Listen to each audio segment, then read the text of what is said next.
ومن أحسن قولا ممن دعا إلى الله. بسم اللہ الرحمن الرحیم. السلام علیکم ورحمۃ اللہ وبرکاتہ. پیارے دوستوں اور عزیز بہنوں، میں ہوں یوسف ملک اور آپ دیکھ رہے ہیں دعوت جنت کا راستہ. دوستوں، آگے بڑھنے سے پہلے آپ سے گزارش ہے کہ ہماری ویڈیوز کو زیادہ سے زیادہ شیئر کریں، اور اگر ابھی تک آپ نے ہمارے چینل کو سبسکرائب نہیں کیا تو اس کو سبسکرائب ضرور کر لیں اور کمنٹس باکس میں اپنی رائے کا اظہار کریں.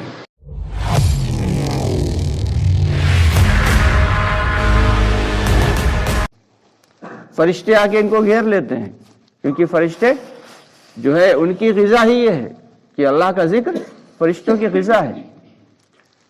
دنیا کی مخلوقات جتنی بھی ہیں ان میں سے صرف انسان اور جنات یہ قرآن پڑھ سکتے ہیں. اس کے علاوہ فرشتوں کو بھی قرآن پڑھ سکنے کی اجازت نہیں. کتنا بڑا مرتبہ ہمارا کہ اللہ رب العالمین نے انسان کو کتنا اہم مرتبہ دے دیا کہ قرآن کو پڑھ سکتا ہے. اور قرآن کا پڑھنا یہ گویا کہ دنیا کی سب سے عظیم کتاب کو پڑھنا ہے. لیکن افسوس کی بات یہ ہے کہ پڑھنا اور پڑھ کر سمجھنا اور سمجھ کے اس پہ عمل کرنا یہ ساری باتیں ضروری ہیں. لیکن آج کل ہم لوگوں نے قرآن کو پڑھنا چھوڑ دیا، اور پڑھنے کے علاوہ پڑھتے ہیں تو سمجھنا چھوڑ دیا، کیونکہ سمجھ نہیں پاتے، سمجھنے کی کوشش نہیں کی، سیکھا نہیں، اور اگر سمجھ بھی لیتے ہیں تو عمل نہیں ہوتا. اللہ تعالیٰ ان تمام جو ہے اعمال پر ہم سب کو یقین کرنے کی توفیق عطا فرمائے. ایسی مجلسوں پر بڑے بڑے وعدے ہیں، فرماتے ہیں ایسی مجلسوں میں بیٹھنے والوں کے اللہ رب العالمین سیئات کو حسنات سے مبدل فرما دیتے ہیں. یعنی جو گناہ ہیں ان سب کو نیکیوں میں بدل دیا جاتا ہے. کیا ایسا بھی کبھی ہو سکتا کہیں کہ کوئی شخص کوئلہ لے کے جائے، اس کو سونے کے ڈلے مل جائیں؟ لیکن اللہ کے یہاں یہ ہے. اللہ رب العالمین کامل قدرت والے ہیں، اور اللہ کے پاس ہر چیز کے خزانے موجود ہیں. ہر چیز کے خزانے موجود ہیں، اور ان میں کبھی کمی نہیں آتی. کہ ہزاروں سال سے، لاکھوں سال سے اللہ تعالیٰ سورج کو نکالے ہوئے ہیں. سورج اپنی روشنی دے رہا ہے، لیکن کوئی شخص کہہ سکتا ہے کہ سورج کی روشنی میں کمی آ گئی؟ چاند ویسے ہی چمک رہا ہے، چاند کی چاندنی میں کوئی کمی نہیں. زمین سے ویسے ہی غلہ اگ رہا ہے. ارے ویسے کہاں اگ رہا ہے؟ اس سے 4 گنا 10 گنا زیادہ اگ رہا ہے. لیکن زمین کی جو ہے صحت پہ کوئی فرق نہیں، کیونکہ اللہ تعالیٰ کے قدرت کے خزانوں سے آ رہا ہے وہ غلہ، زمین کے اندر سے تھوڑی نکل رہا ہے. اگر زمین سے نکلتا ہوتا تو بھائی کیا ہوتا؟ کان ہوتی ہے ہیرے کی، سونے کی کان ہوتی ہے، اس میں سے سونا اور جو ہیرا نکال لیا گیا. اب کیا بچا؟ وہ خالی پتھر بچے تھوڑے سے. ان پتھروں سے کیا کچھ نہیں، ان کی کوئی اہمیت نہیں، کوئی طاقت نہیں. زمین سے غلہ نکال لیا جاتا تو پھر اب زمین میں کیا ہے؟ کچھ نہیں. لیکن وہ غلہ کہاں سے آ رہا؟ وہ تو اللہ کے خزانے سے آ رہا. ایک مرتبہ ڈالا، پھر دوبارہ ڈالا، پھر نکالا، پھر جو ہے تیبارہ ڈالا، پھر اس سے پہلے جو ہے کم ہوتا تھا، اب جیسے آبادی بڑھی اللہ نے رزق بھی بڑھا دیا. اللہ کامل قدرت والے ہیں. اس کا یقین ہمارے دلوں میں آ جائے. زبان سے تو ہم بھی کہہ رہے ہیں، آپ بھی سن رہے ہیں. اللہ کرے ہمارے دلوں میں اس کا یقین آ جائے. اسی یقین کو بنانے کی مجلس ہے یہ. یہاں پہ کوئی وعظ تقریر کرنا مقصود تھوڑی ہے. ہم بھی سیکھنے کے لیے ہیں، آپ بھی سیکھنے کے لیے بیٹھے ہیں. ہم سب سیکھتے سیکھتے مر کے چلے جائیں گے، لیکن سیکھ نہیں پائیں گے. یہ دین کی خاصیت ہے کہ دین تو ایک ایسا اللہ رب العالمین نے ہمیں بہترین نعمت دے دی کہ دین دیا تو دین کے ساتھ دین کی محنت بھی دی. ایمان دیا تو ساتھ میں ایمان کی محنت بھی عطا فرمائی. کہتے ہیں ایک ایمان والا جب ایمان کی محنت کرے گا تو اس کا ایمان بڑھے گا، اور بڑھتا ہوا ایمان اللہ رب العالمین کے احکامات پہ کھڑا کرے گا، حضور پاک صلی اللہ علیہ وسلم کے لائے ہوئے پاکیزہ طریقے پہ چلائے گا. یہی ایمان والا جب ایمان کی محنت چھوڑ دے گا تو اس کے ایمان میں کمزوری واقع ہوگی، جس کے نتیجے میں اللہ کے احکامات اس کی زندگی سے ٹوٹتے چلے جائیں گے، اور حضور پاک صلی اللہ علیہ وسلم کا طریقہ اس کی زندگی سے نکلتا چلا جائے گا. تو چاہا جا رہا ہے کہ آج ہر فرد، ہر بشر، چاہے وہ مرد ہو یا عورت ہو، سبھی اللہ کے پورے حکموں پر آ جائیں، سارے کے سارے احکامات پہ آ جائیں. اس نماز پڑھ لینا یہ کافی نہیں ہے کہ جو شخص نمازی ہے سوچ رہا بس اتنا کافی ہے. ایسا نہیں ہے. نماز کو نماز کے درجے تک لے جانا، کامل درجے تک، یہ ضروری ہے. روزہ رکھ لینا یہ کافی نہیں ہے. روزے کو اس کے اکمل درجے تک لے جانا یہ ضروری ہے. کہ نماز سے کیا چاہا جاتا؟ صحابہ کرام رضی اللہ تعالیٰ عنہ اجمعین کا معاملہ یہ تھا کہ جب انہیں نماز حضور پاک صلی اللہ علیہ وسلم نے آ کے بتائی، معراج سے تشریف لائے اور معراج کا تحفہ دیا، تو صحابہ کرام بہت خوش ہوئے، بہت خوش ہوئے کہ اب تو ہمیں براہ راست اللہ تعالیٰ سے لینے کا ذریعہ مل گیا۔ لیکن انہوں نے کر کے بھی دکھایا، صرف خوشی نہیں ہوئے، انہوں نے کر کے دکھایا کہ کوئی بھی مسئلہ آتا وہ آ کے سیدھے 2 رکعت نفل نماز پڑھتے اور اللہ سے مانگتے، اور اللہ سے مانگنے کے بعد گھر جاتے، اللہ ان کی ضرورتوں کو پورا کا فرما دیتے۔ یہ تو مادی چیزیں ہیں، یہ چھوٹی چھوٹی چیزیں ہیں، ان کی کوئی اہمیت نہیں اللہ کی نگاہ میں، اسی لیے اللہ نے سب کو بانٹ دیا، چاہے وہ ایمان والا ہو چاہے غیر ایمان والا ہو، سب کے لیے۔ دنیا کی کوئی حقیقت نہیں اللہ کی نگاہ میں، ساری کی ساری دنیا جو ہے یہ اللہ کی نگاہ میں کیا ہے؟ مچھر کے پر کے برابر بھی اس کی کوئی حقیقت نہیں ہے۔ مچھر کے پر کی کیا حقیقت ہوتی بھائی؟ کچھ نہیں کی، مچھر کو پھونک مارو تو اڑ جاتا ہے۔ تو یہ ایمان بنے گا کیسے؟ یہ ایمان بنے گا اور یقین بنے گا اسی محنت سے بنے گا، کیونکہ ہم نے دنیا کی ساری چیزیں کر لیں، ساری محنتیں کر لیں، لیکن ایمان کی محنت نہیں کی بھائی، خیر افسوس۔ ایمان کی محنت جو سب سے افضل تھی، جو سب سے اعلیٰ تھی، جو سب سے برتر تھی، اسی محنت کو چھوڑا جس پر اللہ نے دنیا اور آخرت دونوں جگہ کامیابی کے وعدے رکھے، اسی محنت کو چھوڑ دیا۔ اب اللہ رب العالمین نے پھر سے یہ دوبارہ اعلیٰ محنت جو ہے چلا دی۔ اب ہماری ذمہ داری ہے کہ ہم اس کی قدر کریں، کیونکہ اس سے پہلے تو یہ ایک عرصہ دراز تک عمومی محنت چھوٹی رہی، دعوت کی عمومی محنت عرصہ دراز تک چھوٹی رہی، لیکن پھر سے اللہ رب العالمین نے اس محنت کو چلا کے ہم سب کی ذات پہ بے حد احسان فرمایا ہے۔ اب ہماری ذمہ داری ہے کہ اس محنت کو، اس اعلیٰ محنت کو ہاتھوں ہاتھ لیں، اور لوگ لے رہے ہیں دوسرے علاقوں میں، دوسرے جو ہے یہاں تک کہ مغربی ممالک میں لوگوں نے جو ہے وہ دعوت کی محنت کو لیا اور ایسا فکروں کے ساتھ لیا کہ کارگزاریاں آتی ہیں کہ 50 کلومیٹر دور اپنی 4 ویلر سے جاتے ہیں دوسرا گشت کرنے کے لیے۔ دوسرا گشت کرنے کہاں جاتے ہیں؟ 50 کلومیٹر۔ یہاں اپنا گشت کرنے کے لیے اللہ اکبر جان کے لالے پڑ جاتے ہیں، فلاں جگہ پھنس گئے تھے، فلاں جگہ پھنس گئے تھے، ارے یہ کام پھنس گیا، ورنہ آ تو جاتے ہیں۔ مسجدوں میں گشت مکمل نہیں ہو رہا، جب اپنی مسجد میں گشت مکمل نہیں ہوگا، اور حضرت الیاس رحمۃ اللہ فرمایا کرتے تھے گشت والا عمل دعوت والے کام کی ریڑھ کی ہڈی کی طرح ہے، کہ گشت والا عمل مضبوط ہوگا تو دعوت کی محنت مضبوط ہوگی، اور اگر گشت والا عمل کمزور ہوا تو صبح سے شام تک محنت کر لو، لیکن وہ طاقت دعوت کی محنت میں نہیں آ پائے گی۔ تو اس لیے یہ جو اعمال بتائے جاتے ہیں، چاہے وہ خروج میں اعمال ہو، باہر نکل کے جماعت میں جو ہے اعمال ہوں، اور چاہے وہ اپنے علاقے میں، اپنی بستی کے، اپنے مقامی کام کے اعمال ہوں، سارے کے سارے اعمال بہت ضروری ہیں اور انہیں بہت تھوڑا وقت لگتا ہے، اور یہ سارے کے سارے عمل سے بنتا کیا ہے؟ ایمان ہی تو بنتا ہے بھائی۔ کیا بنے گا؟ ایمان بنے گا۔ دعوت کا خاصہ یہ ہے کہ جب دعوت کی محنت دی جائے گی، جب دعوت کی محنت کی جائے گی تو اندر ایمان بنے گا اور باہر ماحول بنے گا۔ اندر کیا بنے گا بھائی؟ ایمان بنے گا کہ اللہ سے ہوتا، اللہ کے غیر سے کچھ نہیں ہوتا۔ حضرت ابن عمر رضی اللہ تعالیٰ عنہ چلے جا رہے ہیں مدینہ کی ایک سڑک پہ، سامنے ایک شیر کھڑا ہوا، دیکھا بہت بھیڑ لگی ہوئی، بہت بھیڑ ہے، بھیڑ کی وجہ سے لوگوں نے راستہ جام کر رکھا۔ کیا ہے؟ کہا وہ آگے جو ہے چوراہے پہ شیر کھڑا ہوا، اس لیے لوگ جو ہے خوف کھا رہے ہیں، آگے بڑھنے سے ڈر رہے ہیں، جانے سے ڈر رہے ہیں۔ تو حضرت ابن عمر رضی اللہ عنہ آگے بڑھے گئے، شیر کا کان پکڑا اور ایک چاٹا مارا، اور ایسا زوردار چاٹا تھا کہ شیر کا جبڑا ہل گیا، اور اسے کہا یہ تیرے رہنے کی جگہ نہیں، جا تو اپنے جنگل میں۔ شیر دم ہلاتا ہوا سیدھے جنگل کی جانب چلا گیا۔ یہ کیا تھا بھائی؟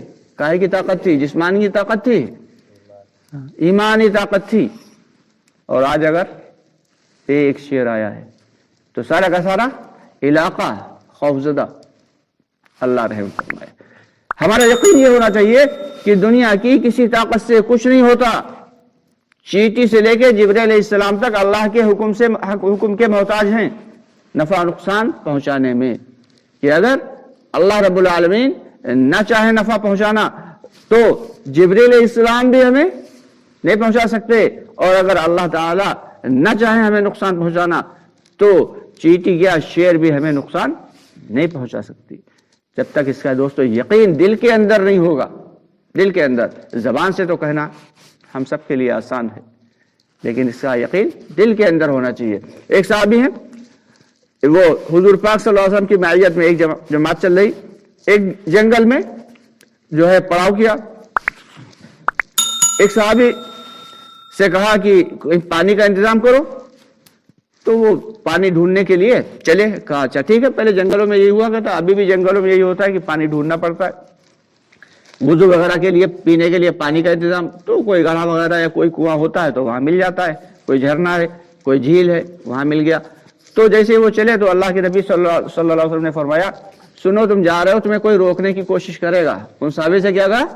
تم جا تو رہے ہو، تمہیں کوئی روکنے کی کوشش کرے گا۔ انہوں نے کہا ٹھیک ہے یا نبی اللہ، ہم پانی لے کے بھی آتے ہیں انشاءاللہ۔ وہ پہنچ گئے، چلتے چلتے ڈھونڈتے ڈھونڈتے پہنچے تو ایک کنواں ٹائپ کا تھا، ایک جھیل ٹائپ کی تھی، اور وہ جو ہے جیسے پانی بھرنے لگے کہ اتنے میں ایک پتلا سا لمبا سا منہنی سا آدمی آیا، کالا کالا، اور کہنے لگا کہ ہم تمہیں پانی نہیں لے جانے دیں گے، اور روکنے لگا پانی سے۔ صحابی نے منع کیا، بھائی پانی لینے سے کیا آ رہے ہیں، تیرے پانی میں، اس پانی میں کوئی کمی تھوڑی آئے گی، اور تمہارا پانی تھوڑی ہے، لیکن وہ نہیں مانا، وہ منمناتی آواز میں اور جو ہے روکنے لگا۔ ان صحابی نے جو ہے جب زبردستی پانی بھرا تو پھر آپس میں گتھم گتھا ہوئی، لڑائی ہوئی، اور ان صحابی نے اسے اٹھایا اور پٹک دیا، اور اس کی ناک کاٹ لی اپنے دانت سے ناک کاٹ لی۔ واپس آئے پانی لے کے، اللہ کے نبی صلی اللہ علیہ وسلم نے پوچھا کیا کسی نے روکا تھا؟ کہا جی نبی اللہ، روکا تھا۔ کہا جانتے ہو وہ کون تھا؟ فرمایا اے اللہ کے رسول صلی اللہ علیہ وسلم، ہم تو نہیں جانتے وہ کون تھا، وہ پانی سے روک رہا تھا، اس لیے ہمیں غصہ آیا، ہم نے اسے اٹھایا اور پٹک دیا۔ کہا وہ شیطان تھا، وہ تمہیں پانی لانے سے روک رہا تھا۔ تو صحابہ کرام رضی اللہ تعالیٰ عنہ اجمعین کا مقام کیا پہنچ گیا ایمان کی بدولت، کہ وہ شیطان کو بھی اٹھا کے پٹک رہے ہیں، اور شیطان میں ان کا کچھ بگاڑ نہیں پا رہا۔ اور شیطان آج ہمیں روزانہ اٹھا کے پٹکتا ہے، لیکن ہم اس کا کچھ بگاڑ نہیں پاتے۔ کیسے پٹکتا ہے کہ نماز کے لیے چلے، کسی کام میں پھنسا دیا، نماز گئی، جماعت گئی، پہلے جماعت جاتی ہے پھر نماز جاتی ہے۔ تو اس لیے کیا کرنا ہے بھائی، اپنے ایمان کو بنانے کی محنت کرنا ہے۔ ایمان ہوگا تو سب کچھ بنے گا، سب کچھ بنے گا۔ یہ فرماتے ہیں کہ اگر اندر لا الہ الا اللہ اتر گیا تو محمد رسول اللہ ظاہر ہو کے ہی رہے گا۔ لا الہ الا اللہ جیسے جیسے ہمارے دل میں اترتا چلا جائے گا، ویسے ویسے محمد رسول اللہ ہماری چہروں سے، ہمارے لباس سے، ہماری چال ڈھال سے، ہمارے بول چال سے، ہمارے اخلاق سے، ہمارے معاملات سے ظاہر ہوتا چلا جائے گا۔ تو اس لیے ہم سب کی ذمہ داری یہ ہے کہ اپنے ایمان کو بنانے کی محنت کریں، اور یہ محنت کیا ہے؟ یہ محنت گھر پہ بیٹھ کے نہیں ہو سکتی۔ گھر پہ بیٹھ کے ہو جائے گی بھائی؟ ہاں، گھر پہ بیٹھے ہیں آرام سے اور سبحان اللہ الحمدللہ کی تسبیحات پڑھ رہے ہیں، اور جو ہے نماز پابندی سے پڑھ رہے ہیں، روزے بھی رکھ رہے ہیں نفلی۔ ان سب سے یہ سب اعمال درجے بلند کرنے کی چیزیں ہیں۔ جنت میں درجے بلند ہوں گے، لیکن جنت اس پہ ملے گی اس بات کی گارنٹی نہیں ہے۔ جنت کس چیز کی گارنٹی ہے بھائی؟ ایمان پر گارنٹی ہے۔ یہ دل میں، جس شخص کے دل میں رائی کے دانے کے برابر بھی ایمان ہوگا۔ اب اندازہ لگاؤ بھائی رائی کا دانہ کتنا ہوتا ہے؟ وہ اچار میں ڈالتے نا، لائی سے بھی چھوٹی ہوتی ہے رائی۔ رائی کے دانے کے برابر بھی ایمان ہوگا تو وہ شخص ہر حال میں جنت میں ضرور داخل ہوگا۔ ہر حال میں اللہ تعالیٰ اسے جنت میں ضرور داخل فرما دیں گے۔ اور جس کے دل میں رائی کے دانے کے برابر بھی ایمان نہ ہو، اب رائی کے دانے کے برابر ایمان آئے گا کیسے؟ اس کے لیے باقاعدہ اللہ کے نبی صلی اللہ علیہ وسلم نے اور اللہ رب العالمین نے خود بھی پیمانے بتا دیے کہ ناپ لو کہ تم ایمان والے ہو بھی یا جھوٹ موٹ کے ایمان والے ہو، صرف مسلمان ہو، اپنے آپ کو مومن سمجھ رہے ہو۔ اللہ تعالیٰ فرماتے ہیں، قرآن پاک کی آیت ہے کہ ایمان والے تو بس وہی ہیں کہ جب ان کے سامنے اللہ کا نام لیا جاتا ہے تو ان کے دل ڈر جاتے ہیں، اور جب قرآن پاک کی آیتیں پڑھ کر ان کو سنائی جاتی ہیں تو ان کے ایمان کو قوی تر کر دیتی ہیں۔ اب ہم خود یہ پیمانہ دے دیا اللہ نے کہ ایمان والا کون ہے بھائی۔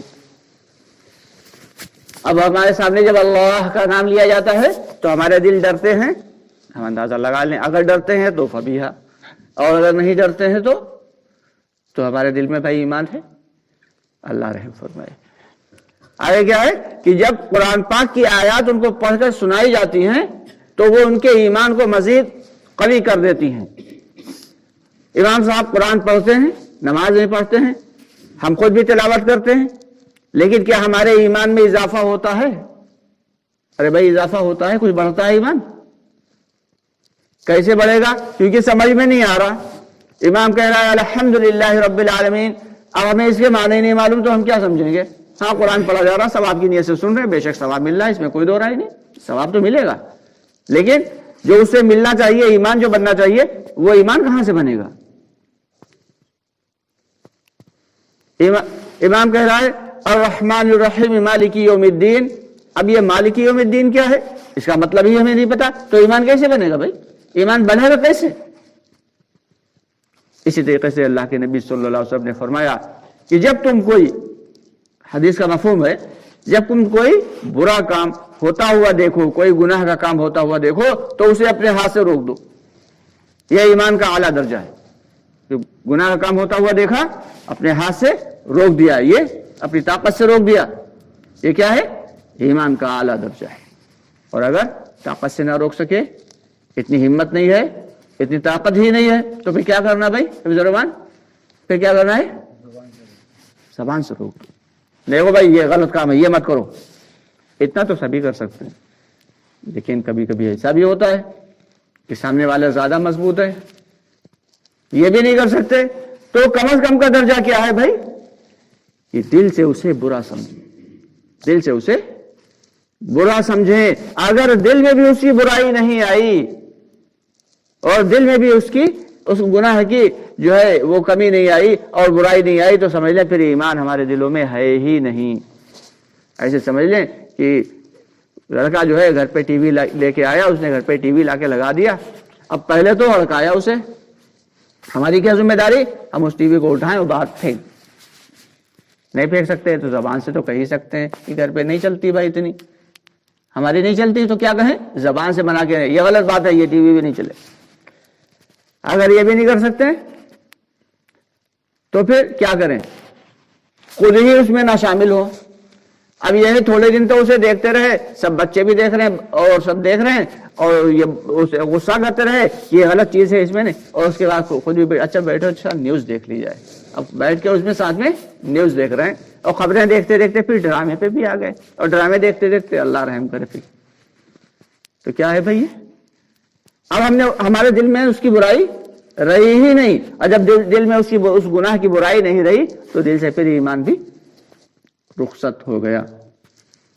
یہ ہے پیمانے ایمان کو ناپنے کی کہ ہم مومن ہیں یا مسلم ہیں۔ اللہ کے سارے وعدے مومن پہ ہیں، مسلم پہ کوئی وعدہ نہیں ہے، کوئی وعدہ اللہ یا ایھا الذین آمنوا، ہر جگہ اللہ نے فرمایا کہ اے ایمان والو ایمان کی محنت کرو، ایمان والوں کو دعوت دی جا رہی کہ ایمان کی محنت کرتے رہو، ورنہ کہیں ایسا نہ ہو تمہارا ایمان بھی بیکار ہو جائے۔ تو دوستو کیا ہے؟ فکر کرنے کی ضرورت ہے۔ ہم لوگ صبح سے شام تک ہر چیز کی فکر کرتے ہیں، اپنے کھانے کی فکر کرتے ہیں، اپنے کپڑوں کی فکر کرتے ہیں، اپنے بچوں کی فکر کرتے ہیں، ان کی پڑھائی کی فکر کرتے ہیں، ان کے کریئر کی فکر کرتے ہیں، لیکن کیا ہم نے کبھی اپنے ایمان کی فکر کی ہے؟ اگر ہم نے فکر نہیں کی تو کیا ہوگا کہ پھر حال ہمارا وہ ہوگا کہ ہم تو اپنے آپ کو ایمان والا سمجھ رہے ہوں گے، لیکن در حقیقت ہم ایمان والے ہوں گے نہیں۔ ہم تو اپنے آپ کو پکا جنت کا حقدار اور ٹھیکیدار سمجھ رہے ہوں گے، لیکن ہوں گے نہیں۔ تو اس لیے دعوت کی عمومی محنت کی ضرورت ہے۔ یہ جو وقت اللہ رب العالمین نے دیا ہے، یہ سارا کا سارا وقت کس کا ہے؟ اللہ کا ہے۔ یہ زندگی دی ہوئی اللہ کی ہے، یہ جان دی ہوئی اللہ کی ہے، ہر سانس اللہ کی محتاج ہے، یہ بدن کی طاقت اللہ کی ہے، یہ مال دیا ہوا اللہ کا ہے، یہ گھر بھی اللہ کا ہے، یہ سب کچھ اللہ کا ہے، یہ بیوی بچے بھی اللہ کے ہیں، اگر اللہ نہ چاہتا تو لوگ ڈاکٹروں کے یہاں اور جو نہ جانے کہاں کہاں چادریں چڑھاتے پھرتے، لیکن بچے ملتے ہیں بھائی. تو بیوی بچے بھی اللہ کے دیے ہوئے ہیں. تو سب کچھ جب اللہ کا دیا ہوا ہے تو اللہ کے لیے تھوڑے دن کے لیے چھوڑا جا سکتا نہیں بھائی، چھوڑا جا سکتا. یہ چاہا یہ جا رہا ہے کہ چھوڑنے کی عادت پڑ جائے، تاکہ جب ہمیشہ کے لیے چھوڑ رہے ہوں تو دل دکڑ پکڑ نہ کر رہا ہو. جو لوگ جماعت میں جاتے ہیں نا، کبھی چلے کبھی چار ماہ لگاتے رہتے ہیں، تو ان کے گھر والوں کو، ان کی بیویاں، ان کے گھر والے عادی ہو جاتے ہیں. کیا ہو جاتے ہیں؟ عادی ہو جاتے ہیں. ارے ہاں کہاں وہ تو گئے جماعت میں، کہاں کتنے 4 مہینے کے لیے گئے، کتنے نہیں 40 دن کے لیے، اچھا 3 دن کے لیے. ہاں عادی ہو جاتے ہیں. اور وہ خود بھی بندہ عادی ہو جاتا ہے کہ بچے کہاں ہیں گھر پہ اور خود ہے مسجد کی چٹائی پہ. اور جو لوگ عادی نہیں ہوتے تو پھر کیا ہوتا ہے کہ گھر جب ہمیشہ کے لیے چھوڑنا پڑ رہا ہوتا ہے، ملک الموت آتے ہیں کہتے ہیں چلو، تو پھر ان کے دل میں یہ آتا کہ ارے اب تو ہمیشہ کے لیے جانا ہے، اب کیا کریں. تو اس وقت کی تیاری کے لیے ہمیں ابھی سے تیاری کرنا ہے کہ وہ ہمیشہ کی تیاری ہوگی، اور یہ وقتی تیاری، اس تیاری کے لیے اس تیاری کو کرنا ہے.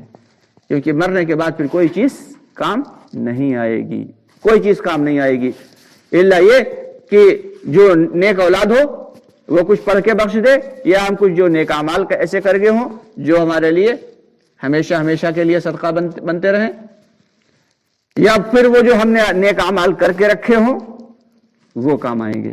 اس کے علاوہ دنیا کی کوئی نہ مال، نہ چیزیں، اور نہ یہ دنیا کی جتنی بھی مادی چیزیں ہیں، کوئی بھی چیز کام نہیں آئے گی. ساری کی ساری چیزیں یہیں چھوٹ جائیں گی. خالی ہاتھ آئے تھے، ننگے بدن آئے تھے، اور 2 کپڑوں میں روانہ کر دیا جائے گا. اور وہ کپڑے بھی کیسے ہوں گے؟ سلائی کیے ہوئے نہیں ہوئیں گے کہ آج یہاں سلائی ہے، کچھ فٹنگ صحیح نہیں ہے، اس کی فٹنگ صحیح کروا لیں. جو آج یہاں کرتے ہیں نا، فٹنگ صحیح نہیں ہے کپڑوں کی فٹنگ، تو وہ بغیر سلے ہوئے کپڑوں میں لپیٹ کے. اور کون لے کے جائے گا سب سے پہلے؟ گھر والے اور پڑوسی جو سب سے قریبی ہیں، وہی کہیں گے بھائی جلدی کرو جلدی کرو، موسم گرم ہو رہا، اور جو ہے بدبو پھینکنے لگیں گے، جلدی کرو. جو سب سے اپنے قریبی ہیں وہی سب سے پہلے تیاری کریں گے، وہی لے کے جائیں گے. تو دوستو ہمیں فکر کرنے کی ضرورت ہے. موت کی تیاری سے موت سے پہلے ہمیں موت کی تیاری کر لینا ہے. اللہ کے نبی صلی اللہ علیہ وسلم نے فرمایا کہ سب سے ہوشیار آدمی وہ ہے جو موت سے پہلے موت کی تیاری کر لے. ایمان کی اور یقین کی بنانے کی محنت، یہ جو اللہ رب العالمین نے ہمیں دی ہے، اس کا سب سے چھوٹا سا جز کیا ہے کہ ہم اللہ کے راستے میں کم از کم کے درجے میں 3 دن کے لیے نکلیں، تاکہ ہمیں پتہ تو چلے. ایک جگہ ہمارے ایک ریلیٹیو ہیں، رشتہ دار ہیں، تھوڑا سا جماعت کے مخالف، وقت لگا کے گئے، کہنے لگے ہاں بھائی آپ لوگوں کو تو پیسے بھی ملتے ہوئیں گے.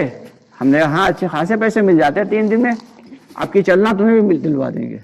بھائی جب چلو گے تبھی تو ملیں گے، جب چلو گے تو چلو گے ہی نہیں تو کہاں سے ملیں گے. کہتے نہیں بھائی کچھ لوگ جماعت والے جاتے ہیں انہیں پیسے ملتے ہیں. ارے بھائی یہاں پیسے خرچ ہوتے ہیں، ملتے نہیں ہیں، لیکن اپنی جان اپنا مال وقت جب ہم لگائیں گے اللہ کی راہ میں تبھی تو ایمان بنے گا. کیونکہ جس چیز کے اوپر جان مال وقت لگتا ہے اسی چیز کی حقیقت اور اس کی جو ہے اہمیت دل میں بیٹھتی ہے.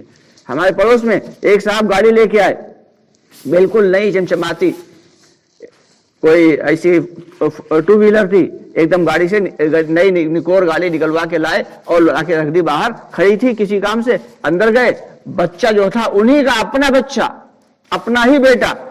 شیطان زیادہ تھا، بچے تو بچے ہیں، وہ شیطان ہوتے ہیں. کسی کیل سے کھیل رہا تھا، آیا باہر اور اس نے اس کی جو ہے ٹنکی کے اوپر ایسے کر کے اسکریچ کر دیا. اب انہیں اتنا برا لگا کہ کیل لے کے بچے کے ہاتھ پہ اسکریچ کر دیا. کیوں بھائی؟ کیونکہ اس گاڑی کے اوپر ان کی جان مال وقت سب کچھ لگا ہوا تھا. تو اس کی محبت اتنی دل میں بیٹھی ہوئی کہ اب بھی نئی گاڑی لے کے آئے اور بچے کے ہاتھ پہ اسکریچ کر دیا. اللہ اکبر. یہ ہے مال کی محبت ہمارے دلوں میں دوستو. جس وقت چھوڑ رہے ہوں گے دنیا اس وقت پتہ چلے گا کہ ہم گدھے پہ سوار تھے یا گھوڑے پہ. اللہ ہم سب کو جو ہے عافیت کے ساتھ اس دنیا سے گزار دے. اشراق تک کی بات چلے گی. تو اس لیے چاہا یہ جا رہا ہے کہ ہم ایمان کی محنت کریں، کوئی محنت کریں یا نہ کریں، ایمان کی محنت کریں، اللہ ساری محنتیں کروا دیں گے. اللہ رب العالمین کیا فرما رہے ہیں کہ اللہ کے راستے میں نکلنے سے اگر تمہیں تمہارے ماں باپ، بھائی بہن، بیوی بچے، تمہارے وہ گھر جو تم نے بڑے عالیشان بنوائے ہیں اور ان میں تم خوب رہتے ہو آرام سے، اور ہر آسائش کی چیز اس کے اندر تم نے بنا کے رکھی ہوئی ہے، اور تمہارے وہ کاروبار جو بڑی مشکل سے تم نے اسٹیبلش کیے ہیں اور بڑی جو مجاہدے کے ساتھ تم نے ان کاروباروں کو اپنے جو ہے امپائر بنایا ہے، اور تمہارے رشتہ دار اور تمہارے جو ہے کنبے والے، تمہارے خاندان والے اللہ کے راستے میں نکلنے سے مانع بن رہے ہیں، تو انتظار کرو اللہ کی پکڑ کا، اللہ کی پکڑ کا انتظار کرو۔ اور یہی چیزیں مانع بنتی ہیں کہ اللہ کے راستے میں تشکیل ہوئی، ہاں بھائی چلو گے، ہاں جاتے تو لڑکا بیمار ہے، یہ بات اس کے اندر آ گئی، اسی قرآن کی آیت میں آ گئی، بھائی اللہ کے راستے میں چلیں گے، ہاں چلتے تو ابا نے منع کر دیا، اماں نے منع کر دیا، ہاں بھائی چلتے تو، لیکن آج کل کاروبار تھوڑا سا جو ہے وہ لڑکا ہے نہیں اور لڑکے ہیں نہیں کوئی دیکھنے والے اور کوئی سنبھالنے والا نہیں ہے، اور گھر پہ کوئی نہیں ہے، گھر اکیلا ہے، گھر سنبھال رہے ہیں، یہی ساری چیزیں آتی ہیں، اس کے علاوہ کوئی، اللہ رب العالمین کو سب معلوم ہے کون کون چیز جو ہے وہ روک کا ذریعہ بنتی ہے، وہ ساری کی ساری چیزیں جو مانع بنتی ہیں اللہ کے راستے میں نکلنے سے، ان کو اللہ تعالیٰ نے قرآن میں خود ہی بیان کر دیا۔ تو اس لیے ہمیں کوشش یہ کرنا ہے کہ ان تمام چیزوں کے ساتھ، ان تمام چیزوں کے ساتھ اور ان تمام حالات میں، خواہ کوئی بھی حالات ہو، خواہ کوئی بھی پریشانی ہو، ہمیں اگر اللہ کے راستے میں جانا ہے اور ہماری ترتیب کا وقت آ گیا ہے، ہمارا وقت آ گیا ہے جانے کا، تو بہرحال نکل جانا ہے، اس سے پہلے کہ ہمارا آخری وقت آ جائے، اس سے پہلے کہ آخری وقت آ جائے۔ حضرت مولانا یونس خان صاحب جو مہاراشٹر کے بڑے ذمہ داروں میں اور جن کی بڑی قربانیاں لگیں مہاراشٹر میں، زبردست محنتیں انہوں نے کی، ان کے بارے میں سفر ہوا مہاراشٹر کا، تو بتانے لگے ساتھی کہ ایک دن شہروزہ کی جماعت یا غالباً چلے کی جماعت لیے بیٹھے تھے مسجد میں، اور اللہ کے راستے میں جانا تھا جماعت کو لے کے، اور کوئی تھا نہیں مضبوط ساتھی جو جماعت کو لے کے جاتا، ان کی اپنی تشکیل تھی، جماعت کو لے کے جانا تھا۔ اچانک گھر سے ان کا بیٹا بیمار، بے حد بیمار، گھر میں اچانک خبر آئی گھر سے کہ بیٹے کا انتقال ہو گیا، تو روتے ہوئے کہنے لگے کہ آپ محلے میں یا بستی میں کوئی شخص ایسا نہیں جو میرے بچے کی تجہیز و تکفین کر دے،